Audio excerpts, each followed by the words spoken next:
Trois choses à retenir sur les 100 jours du ministre de l'économie numérique du Gabon. Je t'en parle dans cette vidéo. Le premier point, c'est la souveraineté numérique. Pendant plus de 30% de son temps de parole, le ministre a insisté sur ce mot souveraineté numérique. Qu'est-ce que ça veut dire concrètement? Le ministre de l'économie numérique du Gabon, Marc-Alexandre Doumba, n'a pas hésité à indiquer que 98% des données des Africains sont hébergées hors du continent africain. Sous-entendu, les données des Gabonais ne sont pas hébergées au Gabon.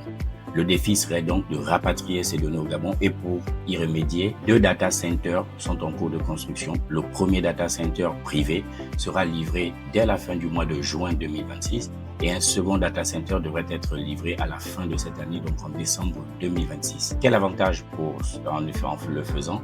Le premier avantage, c'est que nos données seront hébergées sur place, donc on réduit le risque de dépendance à l'extérieur. Le deuxième avantage, c'est qu'on maîtrise les risques cyber directement sur le territoire. 2 data centers en cours de construction, c'est une excellente initiative. Nous l'avons vu, il y a énormément d'avantages. Le défi désormais serait de rendre ces infrastructures réellement utiles pour les entreprises, pour l'administration et pour les citoyens. Le deuxième gros point à retenir, c'est l'investissement dans l'infrastructure des télécommunications. Le deuxième point est l'amélioration de l'infrastructure des télécommunications. Le ministre a parlé des chiffres très clairs. 94% de la population serait couverte par le réseau téléphonique. Le pays dispose aujourd'hui de plus de 1700 km de fibre optique et 400 km en plus sont en cours de déploiement, soit une augmentation de 27%. L'objectif visé est très clair.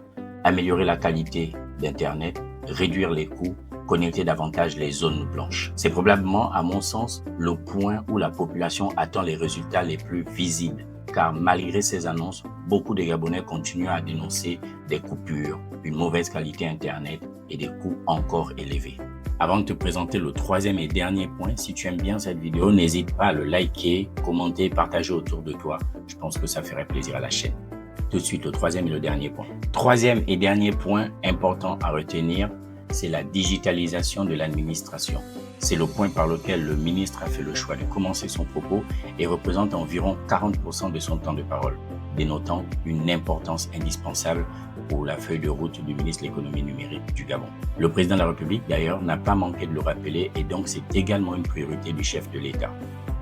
L'objectif est très simple, c'est de permettre à simplifier les démarches administratives, donner la possibilité aux administrations d'être interconnectées. Une information qui se trouve dans une administration devrait être récupérée par une autre administration sans qu'on ait besoin de demander cette information à un citoyen directement. Et c'est donc la possibilité pour un citoyen, pour un Gabonais, de pouvoir demander depuis son smartphone un document administratif tout court. Et pour y arriver, pendant les 100 premiers jours, le ministre indique avoir pris 16 textes réglementaires pour poser le cadre et parmi ces 16 textes, 9 ont déjà été adoptés.